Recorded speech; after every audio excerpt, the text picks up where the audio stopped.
Hey everyone, Kevin here. In a coffee chat recently with an administrator who wanted to leave education, I was asked the question, what advice would you give beyond all the normal question transitioning teachers asked you? Now, that was a great question, and I had a really strong answer that I felt needed to be shared here. Check in on yourself at every step of the transitioning process. And what I mean by this is that people leave teaching for a lot of personal reasons. Sure, there are professional components like wanting a better salary or benefits, but it's easy to forget that choosing to quit education is a very personal decision. Most of us went into teaching for altruistic reasons. We wanted to help kids, give them the opportunities we wish we had when we were their age, open their minds to the world around them and our content, and make them better people. This is why when we leave, it's hard. Going from I'm choosing to be there for the kids to choosing me isn't easy at first. Educators are by their nature selfless individuals who give of themselves to ensure that kids succeed in whatever they put their minds to. It's why we even buy school supplies out of our own pockets despite meager salaries. Leaving the profession is selfish, and there's no harm in admitting that. We need to realize that selfishness isn't always a bad thing, and here's a video I made a while ago on that, by the way.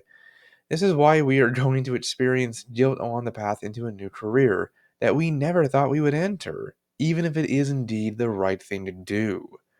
Plus, part of checking in on yourself during this process is realizing that transitioning is not easy by any stretch. It's inherently hard. I mean, upskilling is a must and can be both exhausting and expensive for broke teachers. Plus, reframing your teaching experience is yet another difficult thing to do for the uninitiated.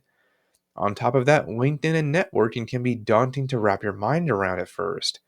It tends to take at least a few months to kind of get our minds around the idea. Plus, figuring out who to ask for help on X, Y, or Z thing takes time too. There's so much noise on LinkedIn, and filtering it down to find who best fits your criteria can be a challenge. 4. Realizing how different applications and interviews are in corporate versus what you're used to in education. What they asked, how they asked it, the skill requirements, and the number of interviews themselves are radically different than what you're used to. And as you can see from just this small list, each one is a big hurdle. And the race you're entering isn't a sprint over those hurdles, it's a marathon. And it is exhausting. So many people start to burn out just from this process alone and don't take the time to realize how they're feeling during it. Check in on yourself every few days. See how you're feeling, review your progress, and adjust as needed. Take a break from your job search whenever you need it. Go outside and get some fresh air or play a video game to disconnect.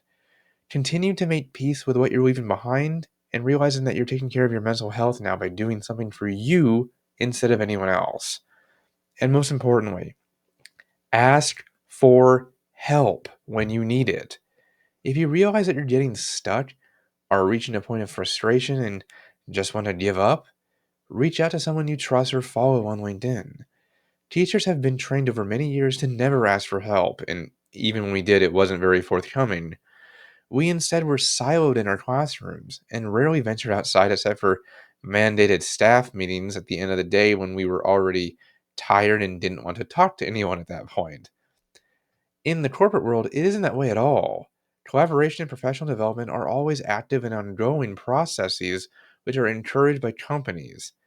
Plus, there are so many people out there who have been exactly where you are right now. They want to help you and will dedicate time out of their day to do so. Seeking help is not a sign of weakness, it's a sign of strength.